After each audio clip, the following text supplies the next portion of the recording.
Hello दोस्तों, welcome to electronic study YouTube channel. आप सभी को नमस्कार। यूपी टेट सी टेट की लाइव क्लास के तहत ये है आपका बाल विकास, जिसके इम्पोर्टेंट क्वेश्चंस के बारे में आज हम बात करने वाले हैं।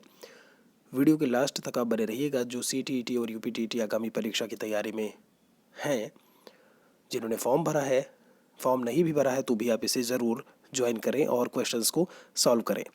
हमारे साथ में पहला सवाल आपसे इन्होंने पूछा है कि बाल विकास इनका अध्ययन है। जब आप चाइल्ड डेवलपमेंट की बात करते हो तो वो किसकी स्टडी कर रहा होता है? गर्भावस्था से बाल्यावस्था की, गर्भावस्था से किशोरावस्था, गर्भावस्था से जीवन पर्यंत, या फिर इनमें से कोई नहीं। एक चीज़ आप लोगों को मैं बता दूं, अभी मेरी पूरी कोशिश रहेगी कि जो भी आपको MCQs या क्वेश्चंस कराए जाए वो आपको आपके सिलेबस के अकॉर्डिंग कराया जाए। तो आपका पहला, अभी मैंने शुरुआत ही की है बाल विकास से, आपको अकॉर्डिंगली ही जो भी क्वेश्चंस हैं वो देखने को मिलेंगे।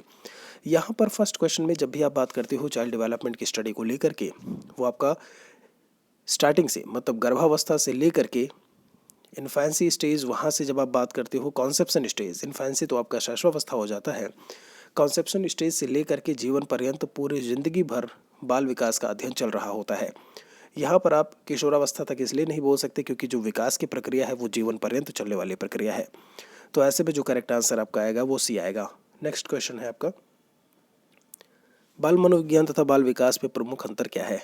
चाइल्ड साइकोलॉजी की आप बात करते हो और चाइल्ड डेवलपमेंट में, तो मुख्य अंतर क्या होगा? अध्ययन पद्धतियों में, क्षेत्र में अंतर होगा, कार्य में अंतर है, या फिर इनमें से कोई नहीं।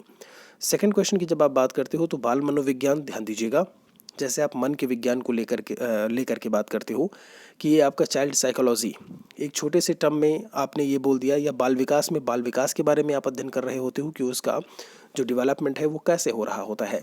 चाइल्ड साइकोलॉजी की जब आप बात कर दोगे तो ईच एंड एवरीथिंग उसमें आपकी शामिल हो जाएगी, मतलब आप हर एक पक्ष के बारे में बात करते हो बच्चों की, चाहे वो संज्ञानात्मक पक्ष हो, भाषाई नैतिकता वाला है, सामाजिक है, वैयक्तिक है, उनका उनका संज्ञानात्मक पक्ष है।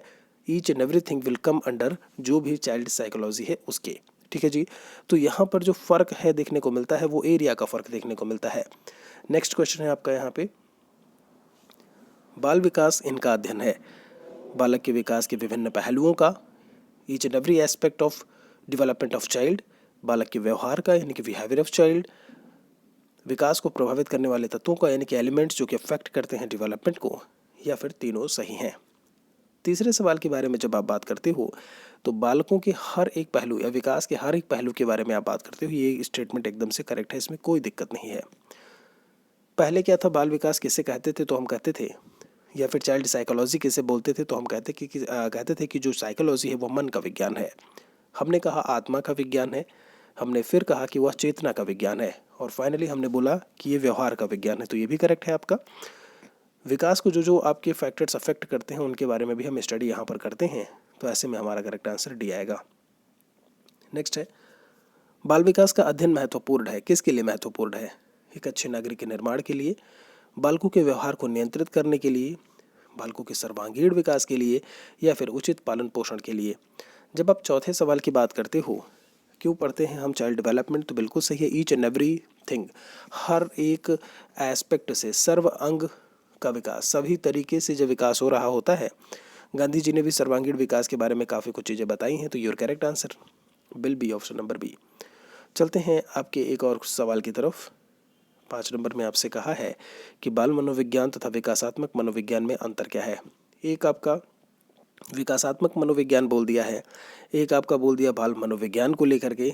तो अगर आप बात करते हो, इसमें एक क्षेत्र भी दिया है, उद्देश्य भी दिया है, दृष्टिकोण, इनके ऑब्जेक्टिव्स के भी आपको अलग देखने को मिलेंगे। इनका जो क्षेत्र है, जो एरिया है, वो भी अलग देखने को मिलेगा आपको। और इनका जो अप्रोच है, तरीका कि किस में क्या कुछ हम पढ़ाएंगे, कैसे क्या कुछ स्टडी करेंगे, वो भी आपको अलग ही देखने को मिलेगा। तो यहाँ पर all of the above D answer आएगा। वृद्धि का अर्थ क्या है आपसे इन्होंने पूछा है? आंतरिक और बाह्य अंगों का बढ़ना, केवल बाह्य अंगों का बढ़ना, केवल आंतरिक अंगों का बढ़ना, या फिर शारीरिक और मानसिक रूप से बढ़ना। 6 नंबर क्वेश्चन की जब आप बात करोगे यहाँ से, तो वृद्धि का मतलब होता है बाहरी तरीके से भी अंगों का विकास हो रहा हो और इंटरनली आंतरिक तरीके से भी अंगों का विकास हो रहा हो। ठीक है जी। केवल बाह्य और केवल केवल वाली चीज़ें जो है वो गलत हो जाएंगी। जो वृद्धि है, growth, growth is a part of development. जो वृद्धि है वो हमारे विकास का ही अंग होती है। एक समय पश्चात वृद्धि रुक जाती है, लेकिन जो विकास है वो जीवन पर्यंत मानव के जीवन में चलती रहती है।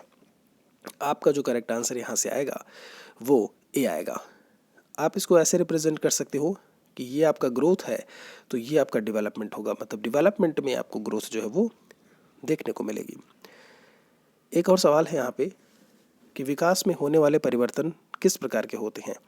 अगर आप डेवलपमेंट से रिलेटेड जो भी चेंजेस की बात करते हो, रचनात्मक और विनाशात्मक होते हैं, मतलब कुछ चीज़ों की रचना होती है और वो चीज़ें ख़त्म भी होती हैं।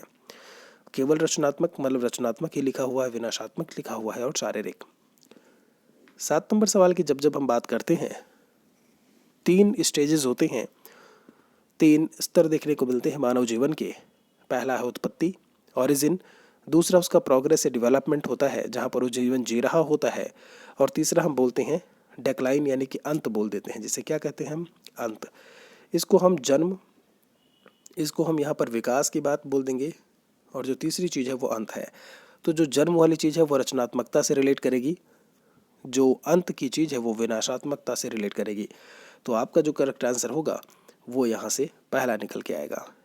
एक और सवाल आपसे पूछा है इन्होंने 8 नंबर में कि विकास के एरिया कौन कौन से हैं। शारीरिक क्षेत्र में भी बात करते हुए डेवलपमेंट की बात होती है, मानसिक क्षेत्र में, सामाजिक क्षेत्र में, या फिर तीनों। तो इसमें बिल्कुल से कुछ सोचने का नहीं है। ईच एंड एवरी फील्ड में आप विकास या डेवलपमेंट की बात करते हो या कर रहे होते हो। Your correct answer is option number D. दोस्तों, हमारा फेसबुक पेज इलेक्ट्रॉनिक स्टडी के नाम से है, टेलीग्राम चैनल इलेक्ट्रॉनिक स्टडी के नाम से, वीडियो के डिस्क्रिप्शन में लिंक है, उससे आप ज़रूर जुड़ जाएं। प्लेलिस्ट बाकायदा बनी हुई है सीटेट यूपीटेट 2020-21 की, वहाँ से आप प्रीवियस की वीडियोस को आप देख सकते हो। यहाँ पर आगे बढ़ते हैं। 9 नंबर में आपसे कहा है कि हरलॉक के अनुसार शैशवावस्था क्या है। जन्म से 2 वर्ष तक का जो समय होता है, जन्म से 2 सप्ताह तक, गर्भाधान से 2 सप्ताह तक, या फिर गर्भाधान से 2 वर्ष तक। ध्यान रखिएगा, जब हम ई बी हरलॉक महोदय के बारे में बात करते हैं या फिर अन्य मनोवैज्ञानिकों के बारे में, तो सभी ने अपने अपने तरीके से जो बाल विकास की अवस्थाएं हैं उसके बारे में बताया हुआ है। ऐसे में मुख्य अवस्थाएं जो है वो 3 देखने को मिलती हैं। शैशवावस्था पहली है आपकी जन्म से लेकर के 5 साल तक का समय। उसके बाद बाल्यावस्था आता है, वो आपका 6 साल से लेकर के 12 साल तक में देखने को मिलता है। और फिर थर्ड है आपकी किशोर अवस्था, एडोलेसेंस स्टेज, जो कि आपका 12 से लेकर के 18 साल के समय के बीच में देखने को मिलती है। हरलॉक महोदय ने जो शैशवावस्था का समय बताया है वो जन्म से 2 सप्ताह तक बताया है। ये चीज़ आप यहाँ से ध्यान रखिएगा। आगे चलते हैं इसमें एक और सवाल की तरफ। विकास की प्रक्रिया के मुख्य रूप हैं आकार और अनुपात में परिवर्तन, पुरानी रूपरेखा में परिवर्तन, नए गुणों की प्राप्ति, या फिर इनमें से सभी आपको देखने को मिलेंगे। तो विकास में आपका वृद्धि आता है, अभी अभी मैं आपको बता चुका हूँ, ठीक है जी। नए गुणों की प्राप्ति, ये विकास का ही जो है आपका एक अंग है। विकास में क्या होता है, कहते हैं ना कि नैतिक रूप से विकसित हो गया है, ये भाषाई रूप से विकसित हो गया है ये बच्चा, तो उसमें नए नए ट्रेट्स, नई कैरेक्टरिस्टिक्स, प्रॉपर्टीज़ आती रहती हैं। आकार अनुपात की बात करोगे तो ये वृद्धि से रिलेट करेगा, और ये सही इसलिए है क्योंकि वृद्धि जो है वो आपके विकास का पार्ट है। और पुरानी रूपरेखा में परिवर्तन, क्योंकि change is the law of nature, परिवर्तन प्रकृति का नियम है, तो विकास में भी चीज़ें बदल रही होती हैं। आप अपने आप को पहले देखिए, शारीरिक, आप भाषाई रूप से बात करने में आप किसी और तरीके से रहे होंगे, 5-6 साल बाद आप देखिए तो आप किसी और तरीके से रहे होंगे। तो यहाँ पर जो आपका करेक्ट आंसर आएगा वो डी आएगा। एक और क्वेश्चन है आपके लिए, शैशवावस्था किस प्रकार की आयु है। समायोजन की होती है आपकी आयु, आत्मनिर्भरता की समस्या की अवस्था, या फिर अनुकरण की अवस्था। जब हम बात करते हैं इन्फेंसी स्टेज को लेकर के, जिसे हम शैशवावस्था बोलते हैं, यहाँ पर सबसे बड़ी चीज़ ये होती है उस समय यहाँ पर अनुकरण वाली बात जो है वो देखने को मिलती है। फॉलो कर रहा होता है बच्चा, किसी भी बच्चे ने कुछ बोला ऐसे में, आप समझ रहे हो, और वहाँ पर वो अनुकरण वाली चीज़ जो है वो उसमें नज़र आएगी या फिर देखने को मिलेगी। उसी चीज़ को फॉलो कर रहा होता है, देख रहा होता है, आप करोगे तो ऐसा ही वो भी कर रहा होता है। हरलॉक के अनुसार बचपन अवस्था की आयु क्या है। फिर से ई बी हरलॉक का दे दिया 12 नंबर में। यहाँ पे ध्यान रखिएगा, शैशवावस्था में जन्म से 2 सप्ताह बोला था, तो बचपन अवस्था बाद की वर्ष, 2 सप्ताह से लेकर के 2 साल तक का समय जो है वो आपको बचपन अवस्था में देखने को मिलेगा। एक और क्वेश्चन की तरफ चलते हैं। पूर्व बाल्यावस्था किस प्रकार की अवस्था होती है, यानी यहाँ पर प्री चाइल्डहुड की बात की गई है, जिसकी समय सीमा जो है वो 6 से लेकर के 9 साल तक की होती है। पराधीनता की अवस्था, पूर्व शालेय अवस्था, मतलब शाला पूर्व शाला अवस्था, विद्यालय जाने से पहले की बात हो रही है। संवेदनशीलता की अवस्था होती है या खतरनाक अवस्था है। यहाँ पर जो पूर्व बाल्यावस्था है 6 to 9 को जब आप लेकर के बात करते हो तो पराधीनता, संवेदनशीलता, खतरनाक अवस्था, खतरनाक वाली चीज़ें तो आपकी किशोरावस्था में आती हैं। इससे हम पूर्व शालेय शिक्षा के नाम से जानते हैं। तो 13 का जो आपका करेक्ट आंसर आएगा वो यहाँ से बी आएगा। चलते हैं एक और क्वेश्चन की तरफ।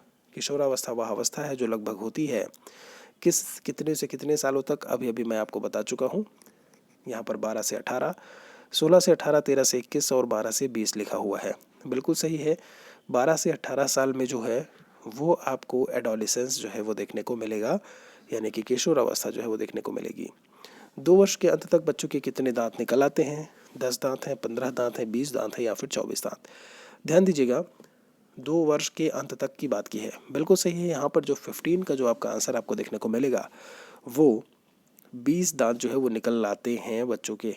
तो आपका जो करेक्ट आंसर आएगा यहाँ से वो सी आएगा। आशा उम्मीद है कि इतनी चीज़ें आपने बहुत अच्छी तरीके से समझी होंगी। एक और सवाल इन्होंने पूछा है 16 नंबर में कि पूर्व बाल्यावस्था होती है कहाँ से कहाँ तक। 3 से 5 दिया है, 2 से 6 दिया है आपका, बहुत ज़्यादा लिखा है, या फिर 2 से 5। 16 नंबर क्वेश्चन की जब हम बात करेंगे, ध्यान दीजिएगा, जो सबसे नज़दीकी हमें देखने को मिले। तो आपका यहाँ पर पूर्व बाल्यावस्था 2 से 6 भी है, 2 से 5 भी है, आपका 3 से 5 भी है और बहुत ज़्यादा भी लिखा हुआ है। अभी मैंने कहा पूर्व बाल्यावस्था आपकी जब आप मुख्यतः बात करते हो तो वो आपकी देखने को मिलती है 3 से लेकर के 9 साल तक। यहाँ पर पूर्व बाल्यावस्था चूँकि ऐसा कोई ऑप्शन है नहीं, 2 से 5 वर्ष माना गया है। मनोवैज्ञानिक जो हैं उनके द्वारा 2 से 5, कई मनोवैज्ञानिक हैं जिन्होंने 2 to 5 ईयर्स के बीच में, ध्यान दीजिएगा, 2 to 5 ईयर्स के बीच में पूर्व बाल्यावस्था यानी कि प्री चाइल्डहुड को बताया है। शिशुअवस्था में रक्तचाप होता है। अगर ब्लड प्रेशर को लेकर के बात की जाए, कम, बहुत ज़्यादा या ज़्यादा होता है। 17 नंबर सवाल में जब आप ब्लड प्रेशर को लेकर के बात करते हो उस समय शिशुअवस्था में इन्फेंसी स्टेज में कम होता है। आपका जो करेक्ट आंसर होगा वो पहला आएगा। 18 नंबर में कहा है इन्होंने, बालकों के शारीरिक विकास में सबसे इम्पॉर्टेंट फैक्टर कौन सा है? व्यायाम, स्वच्छता, पोषण या फिर निद्रा। तो फिजिकल डेवलपमेंट को लेकर के बात की गई है किसी भी बच्चे के। यहाँ पर सबसे जो इम्पोर्टेंट चीज़ है वो ये है पोषण। न्यूट्रिशन बहुत मायने रखता है। स्वच्छता बड़ी अच्छी बात है, बट न्यूट्रिशन, शारीरिक विकास की बात की है तो वो बहुत ज़रूरी है। ठीक है जी, आगे बढ़ते हैं और क्वेश्चन की तरफ। लंबाई की वृद्धि पर प्रभाव पड़ता है। जब आप हाइट की बात करते हो किसका प्रभाव पड़ता है? पिट्यूटरी ग्लैंड, आपकी मास्टर ग्लैंड जो होती है, थायराइड ग्लैंड है, क्लोन ग्रंथियां हैं या फिर रिप्रोडक्शन ग्लैंड्स होती हैं यानी कि प्रजनन ग्रंथियां। 19 नंबर सवाल की जब आप बात करते हो, जो लंबाई पर आप भी आंसर कर रहे होंगे बिल्कुल बहुत अच्छे तरीके से, तो यहाँ पर जो आपका करेक्ट आंसर आएगा वो पहला आएगा। 20 नंबर की बात कर लेते हैं। क्रियात्मक विकास का अर्थ क्या है? मांसपेशीय नियंत्रण, मांसपेशीय उचित संयोजन, मांसपेशियों का एकीकरण या फिर इनमें से सभी। क्रियात्मक विकास की बात की है आपसे, ठीक है, मतलब कुछ ऐसा जो एक्टिविटी बेस्ड डेवलपमेंट की बात हो रही है, तो मांसपेशियों पर नियंत्रण की भी ज़रूरत होती है। मसल्स हैं, संयोजन का भी ज़रूरत है। भाई एक बात बताओ, हाथ अगर कोई मुट्ठी से कोई चीज़ पकड़नी है तो आप मुट्ठी बांधोगे ना ऐसे में, तो वही मांसपेशियों की बात की गई है। चूँकि क्रियात्मक विकास के बारे में बात है तो नियंत्रण भी, समायोजन भी और एकीकरण भी बहुत ज़रूरी है। तो इनमें से जो आपका करेक्ट आंसर आएगा वो डी आएगा। आशा उम्मीद है कि बहुत अच्छे तरीके से यहाँ पर आपने चीज़ों को समझा। फ़िलहाल के लिए इतने 20 क्वेश्चन आज के इस सेशन में।